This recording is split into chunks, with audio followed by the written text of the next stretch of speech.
before I simplified my house, got rid of a large volume of our stuff, a mess like this would have totally put me over the edge. My daughter, who's 5, wanted to play a Halloween prank on my husband, and she gathered up leaves from outside, threw them all inside the bed and all over the floor. This is after we've cleaned it up. So if you can only imagine the amount of leaves in this room. Here's the thing. When your home is simplified, when you have less stuff, a mess like this doesn't put you over the edge. Of course, it's a bummer and it's a little frustrating, but it is not like you're always living right on the edge at the end of your rope. So because I've simplified so much, it's not a mess like this on top of a sink full of dishes, on top of a toy room overfilling with toys, on top of the junk drawer absolutely out of control. Everything else feels, for the most part, under control. So this one out of control thing isn't gonna ruin my day, if that makes sense. Of course, again, it's still frustrating, but it's not gonna ruin my day, and it's not gonna just put me over the edge. I love containing items. This is one of the ways that I have really simplified my home, and it makes resetting things so much easier. So my husband, and I've done this too, but he leaves his stuff all over the counter in the bathroom when he gets ready. And it was really frustrating me, bothering me. So instead of nagging him to constantly clean it up or me clean it up grudgingly, I went ahead and just made him an everyday basket. This just has his everyday essentials in it. His razor, his, oh my gosh, there's some fruit snacks in here, probably from my daughter again. You know, his deodorant, his face lotion, the things that he uses every single day, his little face trimmer, everything is in here. So when he goes to get ready in the morning, he just pulls this out, everything goes back inside. It is not the prettiest picture. And I have talked so much about this. Organization does not have to be Pinterest perfect. It just has to work. It has to serve the function. So I want to make myself one of these baskets. Underneath my bathroom vanity is pretty well organized, but I don't have an everyday basket. And again, I just want to make my life that much easier. Luckily, I already have this basket underneath my sink.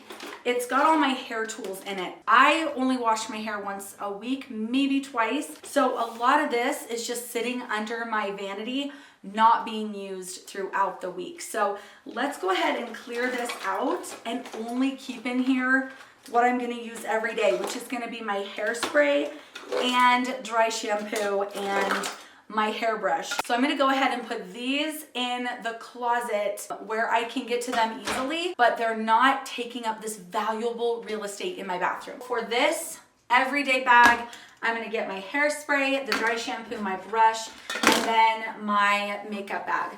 Let me know if you're an everyday makeup wearer. I love makeup, so I will put it on every single day. I also will have my everyday eyeshadow palette, just the one, and then my makeup brushes. So that will be my everyday bag. Oh, let me throw my deodorant in here too. So I've got my deodorant, I'll pop in there.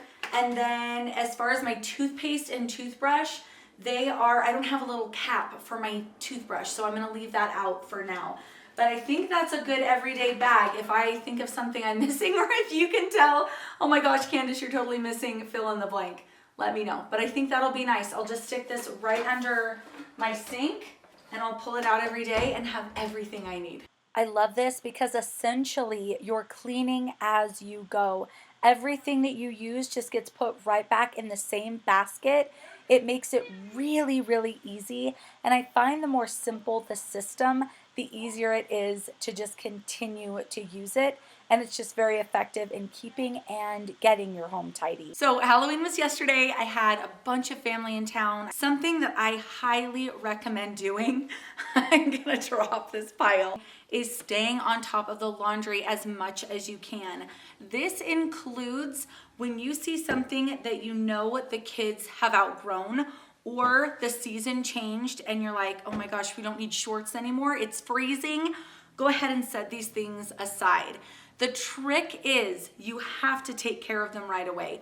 If I just put these back in the laundry room, I will completely become clutter blind to them. They will become one with the laundry room. I won't see it as clutter anymore. All I'll know is that I'm super overwhelmed, and for some reason my laundry room and the laundry system feels completely out of control, even though that might not be the case.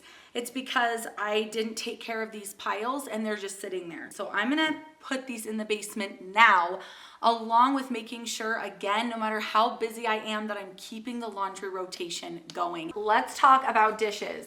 Like the laundry, I keep this on full operating rotation whenever I'm busy, have company, have a lot going on, we're doing a holiday.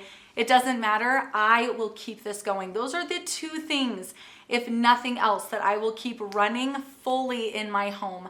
That way, when everything's a mess, I've got all this candy to deal with, decorations to take down, I have no more than a sink full of dishes to deal with. Now, a lot of you might be wondering, what about like extra dishes for company? Guys, I use paper. This is controversial. Maybe in a comment you're gonna let me know that I'm a terrible person and I should not do this. I rarely do, and I recycle after. And it's worth it to me because I'm not doing it very much. So instead of having a whole slew of extra dishes around my house for when I host or have company, although I have a few extra, I just go with paper when the actual day comes. So that again, I'm only dealing with one sink full. As a general rule of thumb, after you've decluttered and highly simplified your home, I think a room on a regular day should take no more than 5 minutes to tidy up, and then no more than 10 to 15 after a large event, a holiday, or something like that, which is why I still keep laundry and dishes on constant rotation. That way I don't get behind and I don't have to play catch up on those things. So declutter to the point where when you time yourself, it only takes about 5 minutes. So while I have laundry and dishes on full rotation, no matter how crazy or busy it gets, so that my catch up time, my reset is easy, I will allow myself one catch-all corner that I can let get out of control. Here's the deal. You've got to take care of this either at the end of the night or the end of the event. Otherwise, just like anything else, you'll become clutter blind to this area, and clutter attracts clutter. This will now be an open invitation for your family to say, you know what? It's already a mess. This is where the stuff goes that I don't know where it goes, or I don't want to deal with it right now. So it's fine to have this as long as you are constantly putting that in your rotation as well. So laundry and dishes every day. Maybe you actually don't get to this for a few days, and I think that's okay. That's not going to kill you, like not keeping up on laundry and dishes. If this piles up for, let's say, 2 or 3 days while you're super hectic, don't worry about it. Just make an appointment to take care of it. Otherwise, again, it will just become completely out of control. So the thing that I love about having a catch-all area is that it's not just scattered throughout the house, making it everything feel messy. And I just like the idea of containing items anyway. It just makes things seem more manageable, more under control. Ultimately, I'm going to enlist the help of my family and say, guys, we've got some stuff to take care of. There's power in numbers. I even throw stuff like this away. I know a lot of people keep it, but little games, I might keep the game. But these little glasses, I am going to recycle or take to the donation center. So here's a little piece of artwork. I've got garbage. I mean, honestly, I really could just have my kids, my husband help me out, set the timer. I have found that setting the timer with this kind of stuff makes it feel so much easier. It helps you stay focused as well, and you're less likely to get distracted if you're racing the clock. Another tip I have for making home resets even easier and more straightforward is to keep toys, for the most part, out of the main living spaces and keep a limited selection in the bedrooms only. This does not have anything to do with the home reset, but I really want to talk to you about what we do with all of our Halloween candy if, like me, you are a little worried about how much your kids brought home. So this is what they are not allowed to keep. They've already selected several pieces. The rest I'm putting in stockings, and we're going to be taking to the movies throughout the year. What do you do with your kids' candy? Do you let them eat it all? Do you freeze it? Do you throw it in the garbage? Do you pay to take it off your kids? Do you turn it into the dentist? What do you do? Let me know in a comment down below.